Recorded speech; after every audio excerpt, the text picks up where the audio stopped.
यह अविश्वसनीय शौकिया मिनी ओलंपिक है जिसमें निर्दयी जानवर महोदय ने 167 देशों के कलाकारों को बुलाया है। विजेता को $2.5 लाख का स्वर्ण पदक मिलेगा। हर देश के खिलाड़ी को मौका मिलेगा। देखते हैं, पहली प्रतियोगिता एथलेटिक्स है जिसमें विशाल दौड़ ट्रैक पर 3 बाधाएं हैं। खिलाड़ियों को 30 सेकंड में फिनिश लाइन तक पहुंचना होगा, नहीं तो गेट बंद हो जाएगा और जो पार नहीं करेंगे वे बाहर हो जाएंगे। जैसे ही चेन भाई की काउंटडाउन खत्म होती है, इतिहास की सबसे पागल बाधा दौड़ शुरू होती है। इस समय में 10 सेकंड बीत चुके हैं और अंतिम बिंदु का द्वार धीरे धीरे बंद हो रहा है। प्रतियोगी जैसे कि प्रलय के जॉम्बी की तरह पागलों की भांति दौड़ रहे हैं। सबसे आगे दौड़ रहे हैं इंडोनेशिया के एक भाई और वह अत्यधिक आत्मविश्वास से भरे प्रतीत होते हैं। शीघ्र ही उन्होंने सबसे पहले अंतिम बिंदु को पार कर लिया। समय के साथ अंतिम बिंदु का द्वार और भी छोटा होता जा रहा है।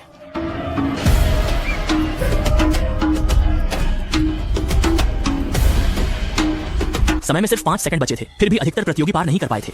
पहले मुकाबले में 100 विभिन्न देशों को प्रतियोगिता से बाहर फिर दूसरी प्रतियोगिता जारी है। इस दौर की प्रतियोगिता जिम्नास्टिक के नियमों पर आधारित है, जिसमें हर दौर में 10 लोग 2 समूहों में बढ़ते हैं और जो 5 लोग पहले मध्य मंच तक पहुंचते हैं वे अगले दौर के लिए क्वालिफाई करते हैं। ये 5 लोग चाहे किसी भी तरफ के हों, सभी चेन भाई के आदेश के साथ ही प्रतियोगिता की शुरुआत कर सकते हैं। सबसे पहले इंडोनेशिया और सीरिया ने शुरुआत की। सीरिया की तरफ से पहले बैलेंस बीम को पार करते ही समस्या आ गई। हालांकि वे सीधे नीचे नहीं गिरे, लेकिन कुछ नहीं किया जा सकता था। 2 सेकंड के संघर्ष के बाद वह खाई में गिर गया। यहाँ इंडोनेशिया के भाई फिर से पहले पार करने वाले बने। उसके बाद उरुग्वे के पाकिस्तानी भाई ने आगे निकलने की कोशिश की, लेकिन उल्टा हुआ, जिससे निराश मंगोलिया को उम्मीद मिली। जर्मनी की टीम ने तीसरा स्थान लिया, जबकि बाईं टीम की प्रगति धीमी थी। अल्बानिया के भाई लटके थे और जैसे ही उठने की कोशिश की, इराक के भाई ने तेजी से कदम रख दिया। इस मजेदार ऑपरेशन ने उसे चौथा स्थान दिलाया। तुरंत बाद अल्जीरिया अंतिम पास हुआ। फिर दूसरी राउंड की प्रतियोगिता शुरू हुई। इस बार लातविया और सेनेगल ने शुरुआत की।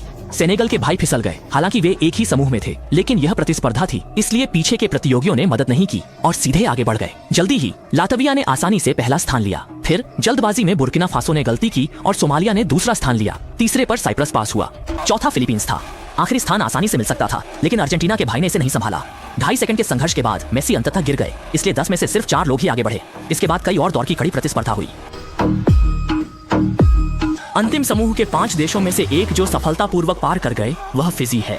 Slovenia, Samoa, Papua New Guinea और मोंटेनेग्रो। अंत में दूसरी प्रतियोगिता में 50 देश बाहर हो गए। फिर तीसरी प्रतियोगिता तीरंदाजी की थी, लेकिन इस दौर के नियम अजीब थे। पहले एक वोटिंग राउंड था जिसमें सबसे ज्यादा वोट पाने वाले का निशाना उतना ही दूर होता। ज्यादातर ने मजबूत को वोट दिया, कुछ ने अपनी समझ से चुना। मजेदार बात यह थी कि कुछ ने पुराने इतिहास के आधार पर चुना। मुझे यह व्यक्ति जाना पहचाना लग रहा था, लेकिन याद नहीं आ रहा कौन है। आप लोग बता सकते हैं। वोटिंग के बाद तलवारबाजी की प्रतियोगिता आधिकारिक रूप से शुरू हुई। पहले मोनाको की बारी है। देखते हैं क्या वह निशाना साध पाते हैं।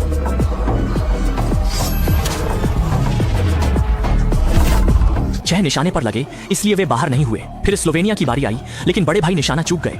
अगली लहर में कम वोट के कारण लगभग सभी ने तीर के निशाने पर मारा, पर कुछ प्रतिभागी चूक गए।